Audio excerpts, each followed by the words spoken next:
calon presiden kadrun Anies Baswedan yang melakukan blunder lagi. Semakin dia berkelit, akan semakin kelihatan jelas kalau dia akan tetap mengembangbiakan ormas-ormas terlarang kalau dia jadi presiden. Jadi, kenapa kok saya berkesimpulan seperti ini? Mari kita ulas bersama-sama.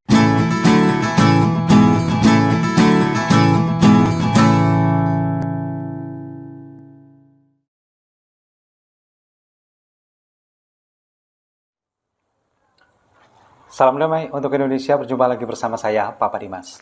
Info kali ini datangnya dari calon presiden kadrun Anies Baswedan yang melakukan blunder lagi. Semakin dia berkelit, akan semakin kelihatan jelas kalau dia akan tetap mengembangbiakan ormas-ormas terlarang kalau dia jadi presiden. Jadi, kenapa kok saya berkesimpulan seperti ini? Mari kita ulas bersama-sama. Tapi sebelumnya, kita saksikan dulu videonya berikut ini. Asumsi, rumor yang bilang bahwa wah nanti kalau Pak Anies Baswedan jadi presiden, nanti organisasi-organisasi seperti FPI, HTI yang sekarang dinyatakan sebagai organisasi terlarang nanti bisa dikembalikan lagi dan tidak dilarang dan akhirnya jadi berkembang lagi. Ya, sederhana. The best predictor of future pattern is your past pattern. Bicara tentang masa depan, lihatlah masa lalu. Sudah lihat kan penjelasannya? Benar-benar sangat sederhana. The best predictor for future pattern is the past pattern. Udah mirip belum? Ya itulah Anies. Sesuatu yang simple, dia bikin ribet dengan tata katanya yang begitu manis sambil melet-melet. Jadi sebetulnya pertanyaan yang disampaikan oleh Mary Riana tadi sebetulnya bukan hanya ada di benak dia saja, bukan hanya ada di benak Mary Riana saja, tapi ada di benak semua orang, di benak kita semua. Sebetulnya, dan kita juga pasti kepingin dengar langsung dari orangnya. Apakah benar kalau misalkan nanti beliau ini menjadi presiden akan membiarkan lagi ormas-ormas terlarang ini untuk berkembang biak seperti FPI dan HTI? Apakah benar seperti itu? Nah, kalau kita melihat jawaban yang disampaikan oleh Anies tadi, ya memang dia nggak pernah mengatakan bahwa nggak, saya akan melarang ormas-ormas itu. Sama sekali nggak pernah, seperti yang dilakukan oleh Ganjar Pranowo pada waktu itu. Dia bahkan ASN, guru yang kemudian mereka ikut terlibat dalam kelompok-kelompok intoleran yang saat ini tidak berpegang teguh kepada Pancasila, silahkan mengundurkan diri. Anies nggak pernah melakukan itu. Bahkan ke bawahannya, dia juga nggak pernah menyampaikan bahwa pada waktu masih menjabat gubernur dulu ya, dia nggak pernah menyampaikan bahwa saya menolak tegas melarang organisasi massa masyarakat yang intoleran. Kelompok-kelompok intoleran ini saya larang tegas dan bawahan saya siapapun yang terlibat ini akan saya pecat. Nggak pernah kita mendengar itu, bener nggak? Tapi kita lihat coba tadi bagaimana jawaban dia. Muter-muter, kemudian dengan jawaban yang semuanya serba diasumsikan. Jadi dengan jawaban tadi, ini ada sengaja saya potong videonya, ada sedikit yang saya potong, takutnya kena hak cipta ya, takut kena hak cipta, jadi videonya saya potong sedikit biar saya bisa jelaskan. Jadi dia ini saya menyimpulkan dengan jawaban dia yang hanya berdasarkan asumsi dan analogi. Misalkan begini, dia menyampaikan bahwa Mary Riana kan pakai baju merah. Dia mengatakan kalau misalkan ada orang yang mengatakan bahwa 10 orang saja mengatakan bahwa baju Mary Riana itu biru. Ini adalah sebuah asumsi katanya. Apakah terus kita meyakini benar nggak sih baju saya ini biru?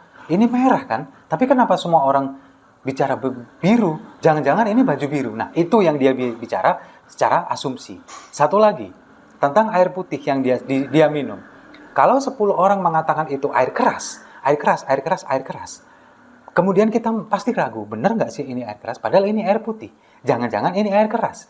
Nah, bagaimana cara membuktikan ini air putih atau air keras adalah mencoba meminumnya. Jadi itu analogi yang mencoba dia praktekkan. Nah, hubungannya apa dengan pertanyaan yang ditanyakan oleh Mary Riana ini? Jadi kesimpulan saya seperti ini. Banyak sekali orang yang mengatakan bahwa kalau misalkan Anies ini nanti memimpin atau dia akan menjadi presiden, banyak orang mengatakan bahwa organisasi ormas-ormas terlarang ini akan tumbuh subur lagi, akan berkembang biak lagi. Bahkan hampir seluruh masyarakat Indonesia mengatakan itu. Itu yang dia bilang asumsi. Nah, kemudian dia menganalogikan ini. Bagaimana caranya untuk membuktikan bahwa saya tidak seperti itu? Ya, pilih saya menjadi presiden. Itu, maksudnya seperti itu. Tapi itu nggak akan terjadi. Nggak semudah itu, Ferguson. Jadi itu, analoginya seperti itu.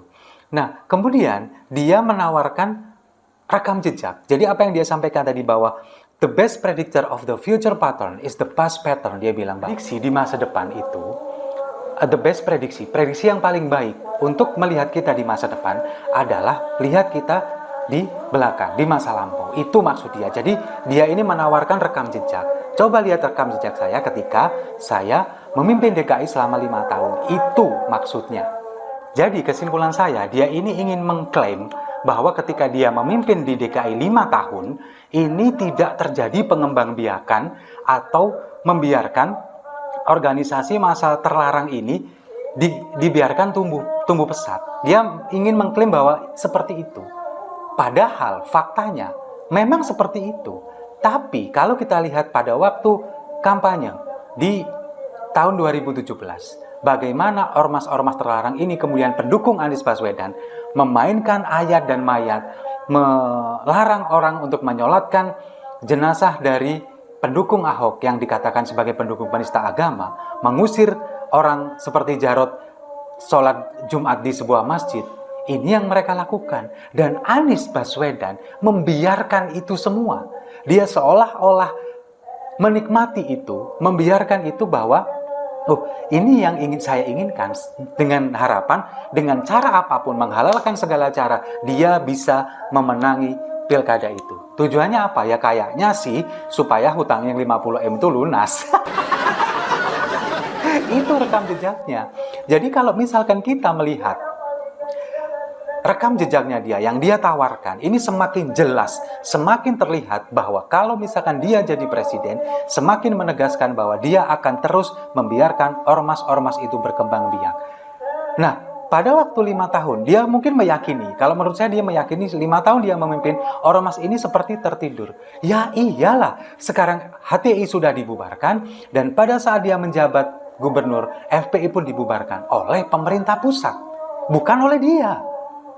Kalau dia justru membiarkan kejadian pilkada yang begitu brutal, permainan ayat dan mayat, melarang orang menyolatkan jenazah pendukung penista agama katanya, itu yang terjadi. Bahkan ketika Dedengkot Kadrun, Rizik Syihab pulang dari pelariannya di luar negeri, karena sudah diusir dari Arab Saudi, dia pulang di sini disambut oleh ratusan kadrun, kemudian dia sowan ke sana. Bahkan pada saat itu, pada saat masih PSBB, dia mengizinkan Rizik Syihab menggelar acara nikahan anaknya yang berbalut Maulid Nabi. Itu yang terjadi. Karena apa ya? Karena mungkin kalau dia nggak sowan, dia takut kualat. Takut nggak dapat syafaat, kan katanya keturunan Rasulullah katanya.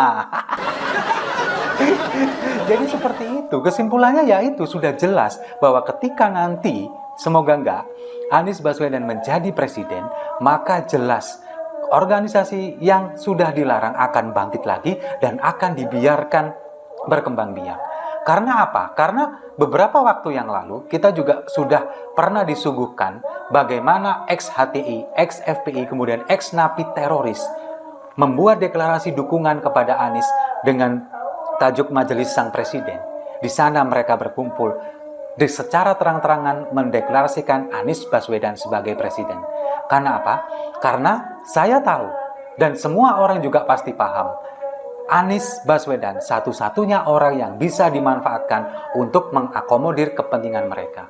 Jadi mereka mendukung Anies, kemudian bisa membodoh-bodohi Anies, memanfaatkan Anies untuk mendulang suara. Kalau misalkan nanti dia menang, dia akan dimanfaatkan untuk mengakomodir kepentingan mereka untuk menjadikan Indonesia bersyariah.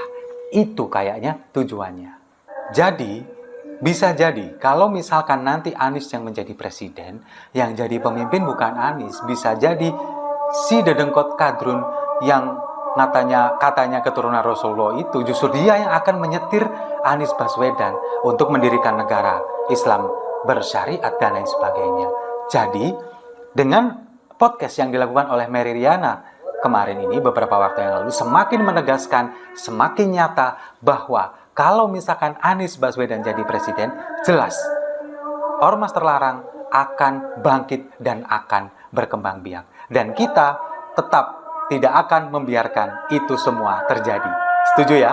Kalau setuju, mari kita minum kopinya sama-sama demi NKRI. Saya rasa itu. Terima kasih sudah menyimak. Jangan lupa like, komen, dan subscribe. Sampai jumpa di video-video saya selanjutnya. Salam damai untuk Indonesia.